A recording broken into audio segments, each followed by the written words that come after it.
નમસ્કાર મિત્રો, સ્વાગત છે તમારું ખેડૂત વિકાસ યુટ્યુબ ચેનલમાં। મિત્રો, આજના વિડીયોની અંદર આપણે ગુજરાતના તમામ માર્કેટ યાર્ડના કપાસના બજાર ભાવ અને કપાસના ભાવમાં વધારો થયો કે પછી ઘટાડો તે તમામ માહિતી વિશે જાણીશું। તો વિડીયોને છેલ્લે સુધી જોતા રહેજો। આ ઉપરાંત વિડીયો પસંદ આવે તો લાઈક કરી દેજો, તમારા મિત્રો અને સગા સંબંધીઓ સુધી પણ આ વિડીયોને શેર કરી દેજો અને જે પણ મિત્રો આપણી યુટ્યુબ ચેનલમાં નવા છે એ ચેનલને સબસ્ક્રાઈબ કરી નાખજો। તો ચાલો જાણીએ આજે કપાસના ભાવ શું બોલાયા છે। આ વિડીયોની અંદર આપણે આવતું જે અઠવાડિયું છે એમાં કપાસના ભાવ કઈ રીતના રહી શકે છે, સાથે સાથે ખેડૂતોના જે પ્રશ્ન છે કે શું હવે જે ભાવ છે એ 1750થી લઈને 1800 સુધી પહોંચી શકે છે કે નહીં, તે તમામ બાબતો વિશે આ વિડીયોમાં જાણવાના છીએ। સૌપ્રથમ આ અઠવાડિયાની વાત કરીએ તો કપાસનો સૌથી ઊંચો ભાવ 1670 સમથિંગ જોવા મળી રહ્યો હતો। સૌથી નીચા ભાવની વાત કરીએ તો 915 રૂપિયા અને સરેરાશ એવરેજ ભાવ 1400થી લઈને 1560-70 વચ્ચે જોવા મળ્યા છે।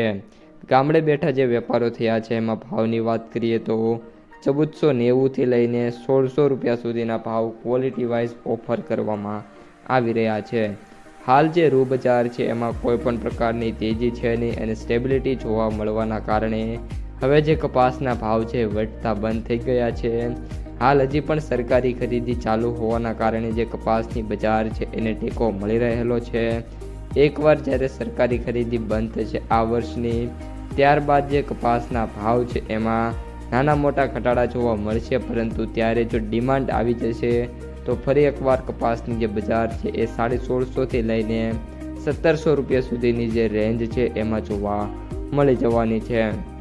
હવે મિત્રો, જે છેલ્લી હરાજી થઈ છે એ મુજબ આવકોની વાત કરીએ તો બોટાદની અંદર 9500 મણ, વિસનગરમાં 2300 મણ, જસદણમાં 3000 મણ, અમરેલીમાં 3500 મણ, રાજકોટમાં 4500 મણ અને બાબરામાં 2500 મણ કપાસની આવકો જોવા મળી રહી છે।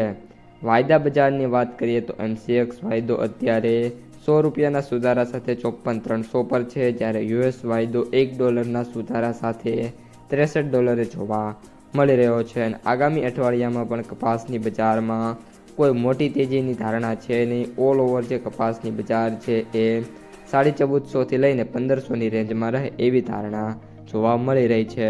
તો મિત્રો, આ હતા આજના કપાસના સમાચાર। વિડીયો ગમ્યો હોય તો લાઈક કરી દેજો, તમારા મિત્રો અને સગા સંબંધીઓ સુધી શેર કરી દેજો અને ચેનલમાં નવા હોય તો સબસ્ક્રાઈબ કરી નાખજો।